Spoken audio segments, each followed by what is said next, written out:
iPhone tips and tricks are great, but they only really matter if they make your life easier and help you get more out of your iPhone. So that's exactly what this video is about. 10 iPhone tips and tricks that I think will genuinely improve your overall iPhone experience once you start using them. Okay, let's get into it. Let's say that you're browsing a website in Safari and you want to share it with someone, but you also want to draw their attention to a specific part of the page, maybe a particular passage of text. You can do this really easily. Start by selecting the text that you want to highlight. Long press on the text, then use the little drag bars to adjust your selection. A small contextual menu will appear with a right pointing arrow. Tap on that, and from the menu that appears, choose Copy Link with Highlight. This copies a link to the page to your clipboard, but more importantly, it also creates a version of the link that highlights that exact section of text. You can then send that link via email, messages, WhatsApp, or however you like. When the recipient clicks the link, the text that you selected will appear highlighted on their screen, making it much easier to direct their attention to that specific part of the web page. If you're trying to get some focused work done, but find yourself constantly tempted to scroll through X, Instagram, or TikTok, here's a great trick to help you stay on track. Start by going into Settings, then tap Accessibility. Next, choose Display and Text Size, and then tap Color Filters. Turn this feature on, and by default, your iPhone will apply a grayscale filter. In other words, everything turns black and white. You'll notice straight away that your screen suddenly looks way less appealing. Of course, you're not going to want to dig through settings every time that you want to turn this on or off, so here's how to make it easier. Go to Control Center, long press anywhere on the screen to enter Edit Mode, and tap Add a Control. Then search for Filter. Under Vision Accessibility, you'll see Color Filters. Tap that to add it to your Control Center. Now you can toggle grayscale on or off, just like any other button. The beauty of this is that you don't have to block apps or mute notifications. You can still reply to messages, check emails, and do everything that you normally would. It's just that with the color gone, your iPhone suddenly feels a lot less addictive. A recent change in iOS 26 means that taking, marking up, and sharing screenshots is now quicker than ever. To make sure you can take advantage of it, go to Settings, then General, scroll down to Screen Capture, and make sure that Full Screen Previews is turned on. Now when you take a screenshot, you'll be taken straight into the editing mode automatically. From here, there are a few useful tricks that many people don't know about. So you can use the drag bars on the top, sides, or corners to crop the screenshot exactly how you like. Then tap the markup button. That's the pen icon at the top of the screen, and you'll find some handy tools inside. You probably already know that you can choose a pen, change the color, and draw on the image. But here's a useful trick. If you draw a shape like a circle and then hold for just a second when you finish, your iPhone will automatically turn it into a perfect circle. This works for other shapes too, like triangles, squares, or stars. It also works with highlighting. If you grab the highlighter tool and draw over some text, hold for a second at the end of the line and your iPhone will tidy it up into a perfectly straight highlight. If you tap the plus button in the bottom right, you'll find extra options like opacity. Tap it and you'll get a slider that lets you adjust how transparent or solid the image appears, useful if you're adding text or notes and want your highlights to stand out. You can also add your signature or use the loop tool, which acts as a magnifying glass. Use the blue dot to adjust its size and the green slider to control the zoom level. When you're done, you can press the tick in the top right to save it to your photo library or tap the share button to send it straight on to someone else. If you've just picked up the new iPhone 17 Pro Max like I have here, and you want a case that shows it off instead of hiding it away, take a look at this. It's Pitaka's ultra slim case, and it's the one that I've been using for the last week or so. Big thanks to Pitaka for sponsoring this video. Now, as the name suggests, this thing is incredibly thin, just over 1 millimeter in thickness, and made from aerospace grade aramid fiber. So it isn't just light, it's also got a really nice premium texture that still gives you grip. It's also MagSafe compatible with surprisingly strong magnetic pull for something this slim. But the best bit for me is this, Pitaka's new Pitaka button. It's a subtle hardware button built right into the case, and it gives you an extra layer of control over the camera shortcut. And it feels great to use, tactile, clicky, and super satisfying. Now I've got the blue version here on the orange Pro Max, but Pitaka also make ultra slim cases for the regular iPhone 17 and the iPhone 17 Pro. And I've got both of those here as well. They're just as thin, just as light, and they still come with the Pitaka functionality depending on which version you choose. But if you're the kind of person who values protection above everything else, and you want something a bit more rugged, then you might want to check out the Aramid ProGuard case instead. It is noticeably thicker, with reinforced corners and arched cushioning built into the design. You still get that same Aramid fiber texture and full MagSafe compatibility, but with added peace of mind thanks to military-grade drop protection. So if you're prone to dropping your phone or you just want that extra bit of reassurance, that's the one that I would go for. You can check out all of the Pitaka iPhone 17 series cases using the link in the description.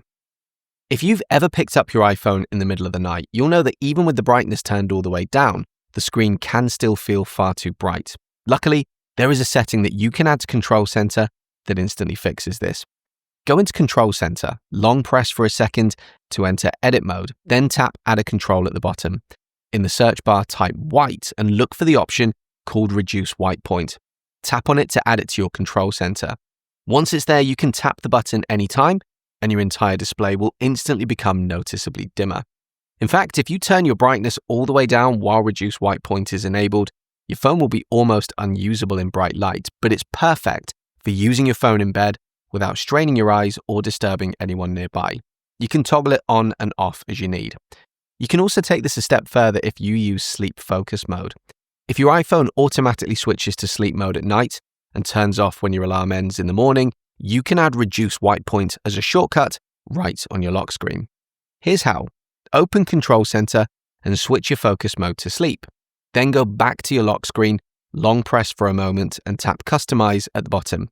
By default, you'll probably have the torch or flashlight icon in the bottom left and the camera in the bottom right. The flashlight is handy to keep, but the camera isn't really needed during sleep mode. Tap the little minus icon to remove the camera, then tap the plus icon and search for White Point. Add Reduce White Point and tap Done. Now whenever your phone is in sleep mode, you'll be able to toggle Reduce White Point directly from the lock screen without even unlocking your phone. And the best part is, once you switch back to your regular focus mode, your lock screen buttons automatically return to how they were before. This tip is for anyone who owns both an iPhone and an Apple Watch. If you've ever lost your iPhone somewhere in the house, your Apple Watch can help you find it. Just press the side button on your watch to open Control Center, then look for the little phone icon with pulse lines next to it. That's your Ping iPhone button. When you tap it, your iPhone will start playing a sound, as long as it's nearby. On newer iPhones and Apple Watches, you can even use the compass on your watch to help guide you directly to your phone, making it even easier to track down. If you long press on that same button, instead of just tapping it, your iPhone will not only play a sound, but also flash its rear LED light. So if it's face down somewhere, you'll be able to spot it more easily. And this works both ways. On your iPhone, open Control Center, press and hold for a moment, then tap Add a Control. In the search field, type Watch, and you'll see an option called Ping My Watch. It uses the same icon as the iPhone version, but with a watch in the center. Tap that, and if your watch is nearby, it will play a sound to help you find it. By the way, if you're enjoying the content here, you should definitely check out the Proper Weekly. It's my free weekly newsletter that lands in your inbox every Friday, packed with tech news from the week, content I've been enjoying, and a handy tip for the Apple ecosystem. Just scan the QR code on screen to sign up, or follow the link in the description. This next tip requires an iPhone that supports Apple Intelligence, but with Apple Intelligence now available on the iPhone 15 Pro models, all of the iPhone 16s, and all of the 17s, there is a good chance that your phone can run it. If you do have a compatible iPhone, you'll find a feature called Visual Intelligence. It's one of those things that's easy to forget about, but it's genuinely useful once you start using it. So let's say you're out and about and you spot an item that you'd like to know more about, but you're not sure what to search for on Google. All you need to do is long press the camera control button, which is located in the bottom right of your screen when you're holding your iPhone normally. Hold it for a second and the Visual Intelligence screen will appear. In the bottom right corner, you'll see a search button. Tap that and your iPhone will capture a quick image of the item, then show you several ways to look up information about it. For a while, Google was the main option here, essentially doing a reverse image search. But Apple has now added more choices. So at the moment, you can search using Google, Etsy, or eBay, and the options may vary depending on what you're looking at. This doesn't just work for products either. It can identify all sorts of objects or scenes that you point your camera at. If your iPhone doesn't support Apple Intelligence, there are workarounds. For example, you can use the Google app and share an image to it for a reverse search. But if your device does support visual intelligence, it's a really handy feature to make use of. A feature I'm always surprised people forget about on their iPhones is the built-in Measure and Level app. You don't need to download anything, it's already on your phone. To open it, tap the search button on your home screen or use the Spotlight search in whatever way you prefer, then type Measure. Tap on the app to open it. This is quite a detailed app, but here's the basic idea. Move your iPhone around until you see a little circle with a dot in the center. Then hold your iPhone as still as possible, place the dot at the edge of whatever you want to measure, and move it across to the other edge. Your iPhone will draw a fairly accurate line over the object. This works best on Pro models since they include LiDAR, but even non-Pro iPhones do a pretty good job. It isn't going to replace a tape measure for serious jobs, but if you're in a shop and you want to quickly measure a piece of furniture, it's a great tool to use. And there's a hidden feature here too. At the bottom of the screen, you'll see a toggle to switch between Measure and Level. If you choose Level, your iPhone becomes a spirit level, letting you check whether something is perfectly straight using the sensors built into your device. If you open the Weather app, you'll see your current conditions at the top of the screen, showing what's coming up over the next few hours. That's usually pretty accurate, but if you want more detailed real-time information, especially about things like rainfall, there is a much better view to use. Tap the little map button in the bottom left corner of the screen. By default, it will show your current location, but you can pinch and drag around the map to view any area that you like. Then tap the Layers button in the top right corner. From here, you can switch between precipitation, temperature, air quality, and wind.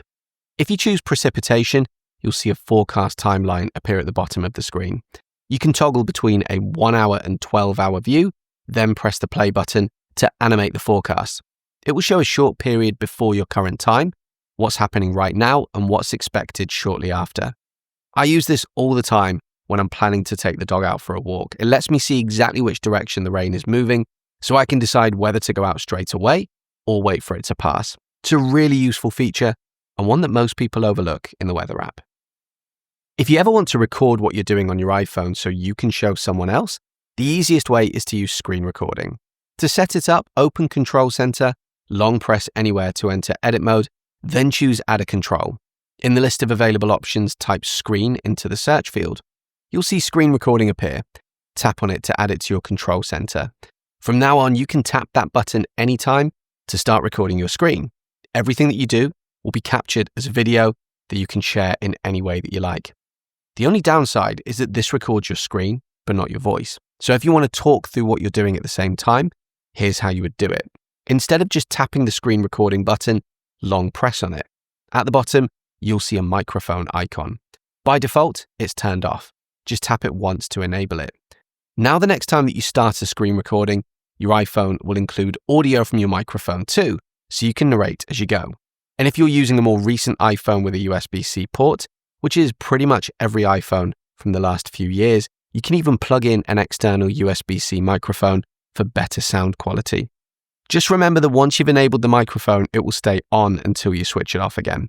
So if you don't want to record audio next time, go back into Control Center, long press the screen recording button, and tap the microphone to turn it off. Did you know that your iPhone can reverse charge other devices? This works on any iPhone with a USB-C port, and I believe it also works on older iPhones with a Lightning port if you use a Lightning to USB-C adapter. If you've got an accessory like an Apple Watch or a pair of AirPods running low on power, and your iPhone still has plenty of charge, you can use it to top them up. Just connect a regular USB-C cable or a USB-C to watch charger if it's your Apple Watch, and your iPhone will automatically provide enough power to charge the other device. There's nothing else that you need to do. You can even use it to charge another USB-C iPhone if you like, although it's most useful for smaller devices like AirPods or an Apple Watch. It's a really useful trick, especially when you're traveling and just need to give something a quick 5 or 10 minute boost. So there you go, that was 10 tips and tricks for the iPhone that I think will genuinely make your iPhone experience better if you start using them.